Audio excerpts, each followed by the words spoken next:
Manajemen waktu secara efektif. Yang pertama, membuat to-do list. Kalian pernah nggak sih bangun tidur suka bingung mau melakukan kegiatan apa? Nah, kalian membuat to-do list.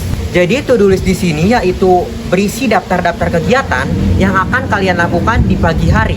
To-do listnya bisa ditulis di handphone atau di buku-buku kecil. Meskipun to-do list ini tidak berjalan mulus, akan tetapi kalian punya acuan di setiap harinya. Yang kedua, selesaikan pekerjaan sesuai dengan prioritas. Setelah membuat to-do list, kamu perlu membagi tugas sesuai dengan prioritas. Kamu dapat menggunakan matriks Eisenhower atau matriks penting. Kamu dapat membagi tugas menjadi 4 bagian. Yang pertama, tugas penting dan mendesak. Yang kedua, tugas penting tapi tidak mendesak. Dan yang ketiga, tugas tidak penting tapi mendesak. Dan yang keempat, tugas tidak penting dan tidak mendesak. Tugas penting dan mendesak yaitu tugas yang kamu utamakan dan harus kamu kerjakan terlebih dahulu. Contohnya, kamu memiliki tugas yang harus dikerjakan hari itu juga. Yang kedua, tugas penting tapi tidak mendesak. Tugas ini dapat kamu jadwalkan ulang di lain hari atau di lain waktu. Yang ketiga, tugas tidak penting tapi mendesak. Tugas ini tidak penting bagi kamu. Jadi, kamu dapat mendelegasikan orang lain untuk mengerjakan tugas ini atau meminta bantuan kepada orang lain. Yang keempat, tugas tidak penting dan tidak mendesak. Kunci dari kuadran ini yaitu mengeliminasi atau menghapus tugas ini dari to-do list kamu karena tugas ini tidak penting dan tidak mendesak.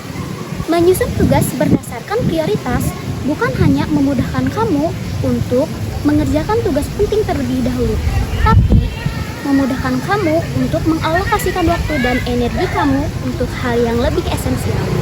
Selanjutnya, tetapkan batas waktu untuk menyelesaikan tugas yang kamu miliki agar kamu lebih fokus dan disiplin dalam mengerjakan suatu pekerjaan. Kamu bisa menggunakan time boxing. Time boxing adalah membatasi berapa lama kamu dapat mengerjakan suatu pekerjaan. Misalnya, kamu mengerjakan sebuah laporan dari jam 9 pagi hingga jam 10 pagi. Maka, tugas itu harus coba kamu kerjakan dalam waktu 1 jam tersebut. 4. Ambil jeda istirahat. Bekerja terlalu lama tanpa jeda istirahat membuat kamu merasa lelah dan sulit fokus. Oleh karena itu, jangan lupa ambil jeda istirahat ya, karena beristirahat merupakan hal yang penting agar otak dan mata kamu tidak kelelahan. Untuk kamu yang sering bekerja di depan layar komputer atau laptop, coba gunakan 20-20-20 rules ini untuk mengatasi mata lelah. Cara menerapkan rules ini juga sangat mudah, yaitu setelah menatap layar komputer atau laptop selama 20 detik, ambil jeda istirahat untuk melihat objek sejauh 20 kaki atau setara 6 meter selama 20 detik.